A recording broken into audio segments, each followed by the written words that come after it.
Hello and welcome to Cheetah TV. My name's Brian Badger from the Cheetah Conservation Fund.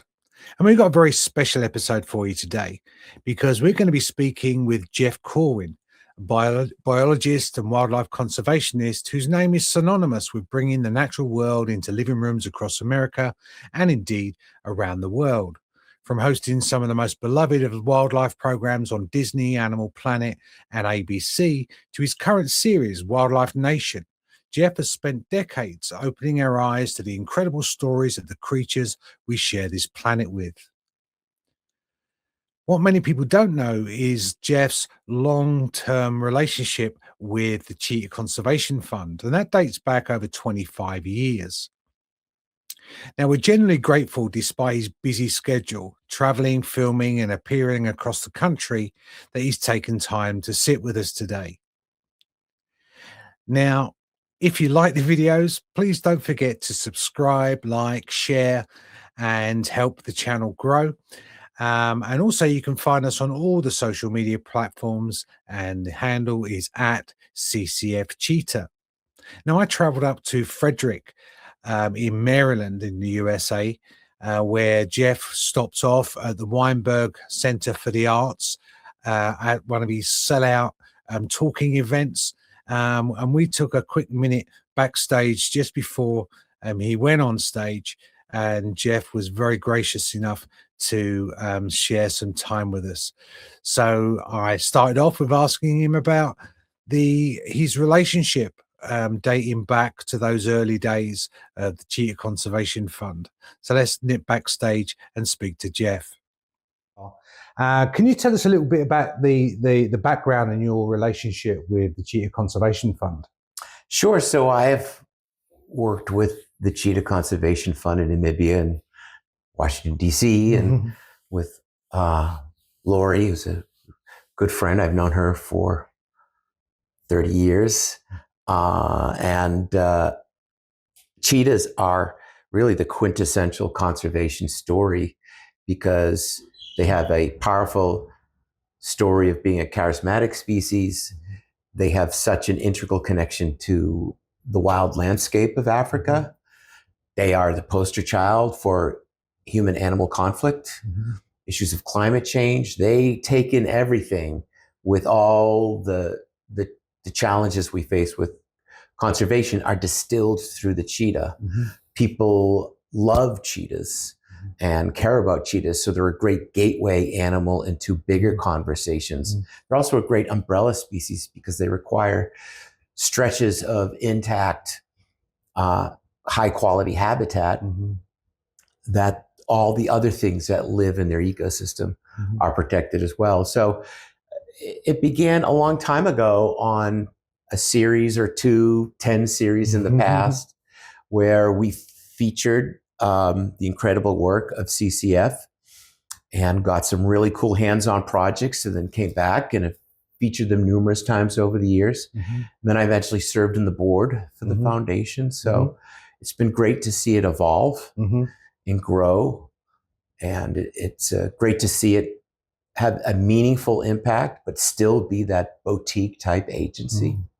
Yeah, looking at all your many films and documentaries and series and stuff, and all around the world dealing with different types of animals in different circumstances, how much of a comparison do you make? How many times do you see things in one corner of the world that's the same really in another corner of the world, all for the good of conservation? Well, certainly the main pillars of conservation apply no matter where you are. And on the surface, it's protecting wild space and managing that wild space and protecting the species that live in that wild space. But sometimes that's where it ends. And usually that becomes a project that is tenuous, that has less success, versus a project which manages the wild space and protects wild space, protects the species that live there, the endangered ones and the other species that inhabit that ecosystem, and also work with the human component, the communities which oftentimes in places like Africa or South America or Asia, India, those communities are often disenfranchised. And you can't understate the importance of working with people from those regions and having them be partners, have them become invested in the project. Those are where the most successful, rewarding projects are. So you could have a national park and call it a national park. And I've seen this when I was a grad student in South America. But if you don't deal with the indigenous people around that, that are struggling just to feed their children, they're not invested in wildlife conservation. But if you bring them in as partners and they can get a livelihood that's meaningful and respectful and sustainably for their family, then you have brought in a partner. Yeah, I mean, on that point, I mean, the theme that I've been running with that seems to be for quite a few years now is conservation through collaboration. And you're right what you were saying about sometimes they're from the outside, the indigenous people or the communities, they're overlooked. But the amount of knowledge that's there as well, I'm sure over the years, how much knowledge you've gained from the communities themselves. Well, I did my, long before television, in addition to being a tropical ecologist, I'm also an anthropologist. And that was strategic because I wanted to have that background in being a science of the human condition and culture and the social nuances of who we are in our different societies, because I believed that was critical to conservation. And I can tell you firsthand, like, for example, doing documentaries on poaching in Cambodia. There's the best rangers that I've worked with in the field dedicated to protecting wildlife were former poachers. I've worked with people that were poachers in Africa that now walk alongside rhinos and elephants and have found redemption in a career and a new life. Yeah, and that's the same the world over, because there's an old saying from where I'm from in the UK is that the poachers make the best gamekeepers. Yeah, because they know all the tricks. Yeah, and they know the. They know. I remember going through and not seeing anything, and working with this incredible ranger in the Cardamom Mountains, where it was silent because most of the wildlife had been eaten up, and they were trying to restore these species.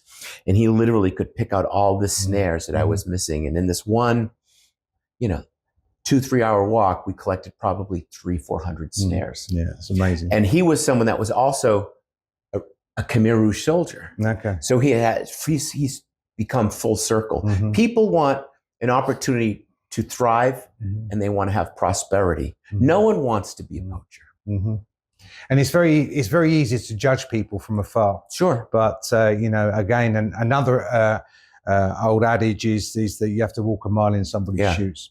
But Jeff, it's been a pleasure catching up with you. Thanks very much for finding the time. I know that you're off doing talks all around the country, but thank you very much. Thanks for your support. My pleasure. And I'll see you again soon. Thank you. Thank you.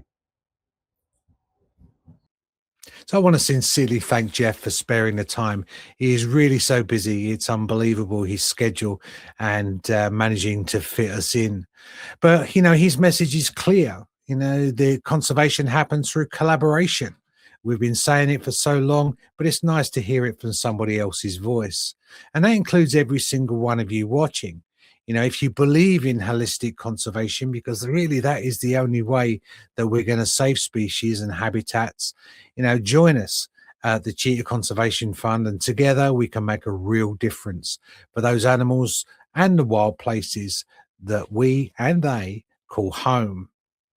Please like, subscribe, share, comment, and ask us, about future episodes that you want us to put out. And watch out for us on all the social media channels, and that's at CCF Cheetah.